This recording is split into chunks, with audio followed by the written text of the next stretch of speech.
হয়েছে। তাছাড়া আহাট সহ বেশ কয়েকটি জনপ্রিয় টিভি শোকে কাউকে কিছু না জানিয়ে বন্ধ করে দেওয়া হয়েছে। কিন্তু কেনই বা এই টিভি শোগুলো বন্ধ করে দেওয়া হয়েছে, এর পেছনে আসলে কি কারণ ছিল, আজকের এই ভিডিওতে আমরা জানতে চলেছি বিখ্যাত টিভি শোগুলি এবং বিখ্যাত কার্টুন সিরিজগুলি কেন বিভিন্ন দেশে বন্ধ করে ফেলা হয়েছে। হ্যালো এভরিওয়ান, সবাই কেমন আছো? আশা করছি সবাই ভালো আছো। আমরা আজকের এই ভিডিওতে দেখব ভারতের জনপ্রিয় শোগুলো কেন বন্ধ করে দেওয়া হয়েছে, সেই ব্যাপারটা জানবো। অবশ্যই আজকের এই ভিডিওতে আমরা বিস্তারিতভাবে জানবো ভারতের জনপ্রিয় শোগুলো কেন বন্ধ করে দেওয়া হয়েছে, কেন সিআইডি, আহট এইগুলো জনপ্রিয় শোগুলো কেন বন্ধ করে দেওয়া হয়েছে। আজকের এই ভিডিওতে আমরা বিস্তারিতভাবে দেখব।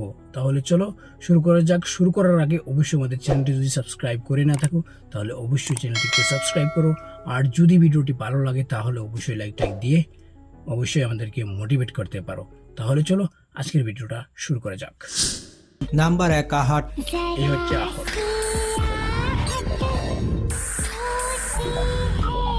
আমাদের মধ্যে অনেকে আহাট দেখেছে এবং এটি অত্যন্ত জনপ্রিয় টিভি শো ছিল। এই আহাটের ভূতের দৃশ্যগুলো এখনো সবার মনে আছে। এই টিভি শো শুরু হয়েছিল 1995 সালে এবং 2015 সালে এটি বন্ধ করে দেওয়া হয়। এটি সনি টিভির সব থেকে হরর শো ছিল। এই টিভি শোতে অলৌকিক ঘটনা দেখানো হতো, কিন্তু অডিয়েন্সকে ভয় কি এটা অনুভব করানোর জন্য তাদের একটি সত্যিকারের ভয়ের জায়গা খুঁজে বের করার দরকার ছিল। তারা নিখোঁজ গ্রামে সিজন 5 এর শুটে গিয়েছিল। আসলে এগুলো শুট করার জন্য একটু নির্জন এলাকা বা একটু ভয়ানক পরিবেশের প্রয়োজন হয় যাতে শুটিং এর দৃশ্যগুলি রিয়াল মনে হয়। তো সেই গ্রামে একটি 11 বছরের বাচ্চার শুটিং হচ্ছিল। সে তার আশেপাশে একটি অজানা মানুষের শ্যাডো দেখতে পায়। সম্ভবত এই শ্যাডোই ওমের চাকর ও কেয়ারটেকারকে মেরে ফেলেছিল। এটা কিন্তু শুটিং এর গল্প ছিল, কিন্তু এক রাতের প্যাকআপের পর সেই টিমের একজন আজব আওয়াজ ও অন্ধকারে ঘোরা একটি শ্যাডোকে দেখতে পেয়েছিল। হতে পারে এটা তার সাথে প্র্যাঙ্ক হয়েছে, কিন্তু সেই গ্রামের মানুষদের কথা অনুযায়ী এই জায়গাটি সত্যিকারের ভৌতিক ছিল। কিন্তু আফসোস, শুটিং শেষ হতে না হতেই পরিচালক সুইসাইড করে ফেলে। আর এটার কারণ কোনো ভূত প্রেত কিংবা হরর সিন নয়, বরং তিনি শোয়ের টিআরপির কারণে আত্মহত্যা করেছিলেন। কারণ শোয়ের প্রথম 2 সিজন টিআরপি ঠিক থাকলেও এরপর টিআরপি ক্রমাগত নামতে থাকে, আর এই কারণে এই শোটিকে বন্ধ করে দেওয়া হয়। তো কারা কারা আহাট দেখতেন কমেন্ট করে জানান।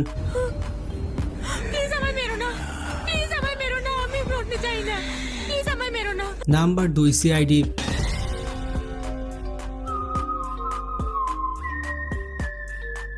চালাক চতুর এসিপি প্রতিমান এই রহস্যটা বুঝতেই পারলেন না যে তার শোয়ের সাথে এমন কি ঘটেছিল যে এটাকে বন্ধ করতে হয়েছিল।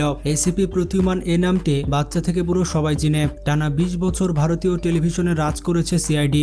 দীর্ঘ সময় ভারতীয় টেলিভিশন প্রেমীদের রহস্য ও রোমাঞ্চে রসদ জুগিয়েছে সিআইডি। এই শোটি আচমকা কেন বন্ধ করে দেওয়া হয়েছিল, সিআইডি কেন বন্ধ করে দেওয়া হয়েছিল তা এখনো পর্যন্ত জানে না এসিপি প্রতিমান। পর্দাতে কোনো এক জাদু মন্ত্রে তিনি সকল অপরাধের কিনারা করতেন, অথচ সিআইডি বন্ধ করে দেওয়ার রহস্যটি এত বছরেও সমাধান করতে পারেননি তিনি। একটি ইন্টারভিউ টাইমস অফ ইন্ডিয়াকে এসিপি প্রতিমান জানায় সিআইডি অফ ইয়ারে যাচ্ছে। এই খবরটি তিনি শুনেছিলেন শুক্রবার এবং তখন সালটা ছিল 2018 এবং তাদেরকে বলা হয়েছিল 3 দিন পর অর্থাৎ সোমবারে সিআইডির শেষ পর্ব শুট করা হবে। এমনকি প্রযোজকরাও জানতো না যে এটার আসল কারণ কি, কারণ এটা সম্পর্কে সম্পূর্ণ সিদ্ধান্ত ছিল সোনি চ্যানেলের। সোনি চ্যানেলের সিদ্ধান্তর কারণে সিআইডিকে বন্ধ করা হয়েছে। কোথায় পালাচ্ছে ডক্টর শেখর? তোর আত্মার এই খেলা খতম। Number 3, তাকেশিশ castle.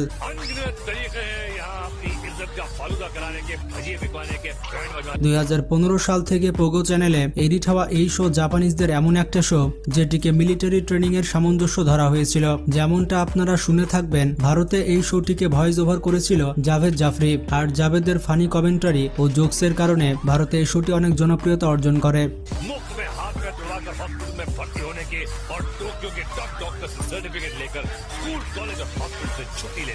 কিন্তু পর্দার পেছনে এই জাভেদকে শোয়ের জন্য অনেক কম পারিশ্রমিক দেওয়া হতো। একটি ইন্টারভিউ জাভেদ বলেছিল টাকেশিয়াস ক্যাস্টেল শোয়ের প্রায় 150টি এপিসোডের ভয়েস তিনি একাই দিয়েছিলেন। প্রথমে জাভেদকে ডাবিং করার জন্য অনেক কম পারিশ্রমিক দেওয়া হতো, আর এতেও তিনি কিছু বলেছিলেন না, কারণ তার এই প্রজেক্টটি এবং শোটিকে অনেক ভালো লেগেছিল এবং তার ভয়েসের কারণে শোটি অনেক হিট হয়েছিল। আর এরপর জাভেদ জাফরি অনেক বেশি টাকা চেয়েছিলেন, কিন্তু এর পরিবর্তে করা হয় তাকে রিপ্লেস। তার পরিবর্তে অন্য ভয়েস আর্টিস্টকে তার জায়গায় নিয়ে আসা হয়, কিন্তু তার ফানি কমেন্টারি বা জোকস জাভেদ বরাবর ছিল না। আর এরপর চ্যানেল আবারও জাভেদকে নিয়ে আসে। এই শোটি জাপান এবং ভারত ছাড়াও America, Vietnam, Indonesia, Iraq, Iran এবং আরো 25টি দেশে পাবলিশ করা হয়েছিল। প্রত্যেকটি দেশে আলাদা আলাদা নামে শোটিকে প্রচার করা হয়েছিল। আর এই শো এর কমেন্টারির কারণে শোটিকে বন্ধ করা হয়েছিল, কারণ আপনারা যদি এর ব্রিটিশ ভার্সন দেখেন তাহলে সেখানকার সব জোকসই ছিল অ্যাডাল্ট, কারণ সেখানকার লোক এটাই প্রেফার করে। প্রত্যেকটি দেশে আলাদা আলাদা ভাবে কমেন্টারি করার কারণে শোটির বাজেট অনেক বেশি হয়ে যায়, আর সেই তুলনায় রেভিনিউ অনেক কম হয়েছিল।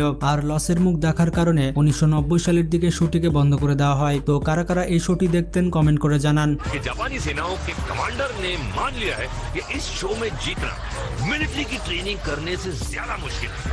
নাম্বার 4, পপয়। বিভিন্ন দেশে শুধুমাত্র টিভি শোকে বন্ধ করা হয়নি, বিখ্যাত কিছু কার্টুন সিরিজ ছিল যেগুলোকে বিভিন্ন দেশে বন্ধ করে দেওয়া হয়েছিল, আর এগুলোর মধ্যে পপয় একটি। এই কার্টুনটি তার সময় অনেক জনপ্রিয় কার্টুন ছিল এবং এই কার্টুনটি বাচ্চারা প্রচুর পরিমাণে দেখত।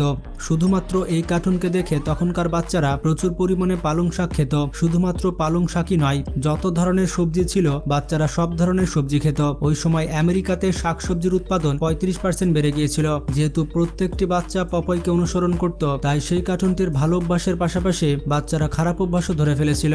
আর পপয় কার্টুনের খারাপ অভ্যাস ছিল স্মোকিং পাইপ মুখে নিয়ে ঘুরে বেড়ানো। এই স্মোকিং পাইপের কারণে পপয় কার্টুন আস্তে আস্তে তার জনপ্রিয়তা হারায়। পপয় কার্টুনটি পুরোপুরি ব্যান হওয়ার আগে আমেরিকা এবং জাপানে কিছু পর্ব ব্যান করে দেওয়া হয়েছিল, কিন্তু যখন এই সিগারেট খাওয়ার বিষয়টি আসলো তখন এই পপয় কার্টুনটি পুরো পৃথিবীতে ব্যান করে দেওয়া হয়েছিল। দেখতে পেলেন শুধুমাত্র একটি সিগারেট একটি কার্টুন সিরিজকে পুরো পৃথিবীতে ব্যান করে দিয়েছে। তাই আপনার জীবন ধ্বংস হয়ে যাওয়ার আগে সিগারেট খাওয়া বাদ দেন। এটি হচ্ছে সেই মানুষ যাকে দেখে পপয় কার্টুনের ক্যারেক্টার ডেভেলপ করা হয়েছিল। আসলে এই ব্যক্তি একজন ওয়েটার ছিল, কিন্তু তার নাবি খাওয়ার অনেক শখ ছিল, যার কারণে এই ব্যক্তি সবসময় তার মুখে স্মোকিং পাইপ রাখত। আর এই কারণে তার একটি চোখ ছোট আর একটি চোখ বড় হয়ে থাকতো। ডেভেলপাররা তখন তার নাম দিয়েছিল পপ আই, আর এটি থেকে কার্টুনের নাম হয়ে যায় পপয় কার্টুন। নাম্বার 5, উইনি দা পু। এই কার্টুনটিকে আপনারা অনেকে দেখেছেন। এই কার্টুনটি কখনোই প্যান্ট পরতো না। এই কার্টুনটি প্যান্ট না পরে নাচানাচি করত। এটা দেখার পর পোল্যান্ড কান্ট্রি পুরোপুরি খেপে যায়। পোল্যান্ডের সরকার বলেছিল এই কার্টুনটি দেখার পর ওই দেশের ছোট বাচ্চারা প্যান্ট পরা বাদ দিয়ে দিয়েছিল এবং তারা প্যান্ট ছাড়াই বাড়ির বাইরে চলে যেত। এই কারণে পোল্যান্ডে এই কার্টুনটিকে ব্যান করা হয়। আর পোল্যান্ডের দেখা দেখি চায়নাও এই কার্টুনটিকে ব্যান করে দেয়, কিন্তু চায়না দেশটি ব্যান করেছিল তার কারণ হচ্ছে এই কার্টুনটির ক্যারেক্টারের মাধ্যমে শি জিনপিংকে ব্যঙ্গ করা হয়েছিল। এই মিমসটি এতটাই ভাইরাল হয়ে গিয়েছিল যে চায়নাতে প্রেসিডেন্টকে নিয়ে সবাই মিমস তৈরি করছিল। for finding a snack unless all the honey is gone. তো বিভিন্ন দেশে বিভিন্ন কারণে টিভি শো এবং কার্টুন সিরিজকে ব্যান করা হয়েছে কিংবা পুরোপুরি বন্ধ করে দেওয়া হয়েছে। আপনার পছন্দের টিভি শো কোনটি ছিল কমেন্ট করে জানাতে ভুলবেন না। আজকে এ পর্যন্তই। ভিডিওটি ভালো লাগলে বেশি বেশি শেয়ার করতে। সো এই ভিডিওটি দেখার পরে আপনারা বুঝতে পারলেন কি কি কারণে ভারতীয় জনপ্রিয় শোগুলো কি কারণে বন্ধ হয়েছে, কি কি কারণ রয়েছে। অবশ্যই এই ভিডিওটি দেখার পর আপনাদের সব ডাউট সব সমস্যার সমাধান হয়ে গেছে। তো আজকের ভিডিও অতটুকুই। দেখা হচ্ছে অন্য একটা ভিডিওতে। ততক্ষণ পর্যন্ত ভালো থাকো, সুস্থ থাকো। জয় হিন্দ, বিদায় নিচ্ছি আমি।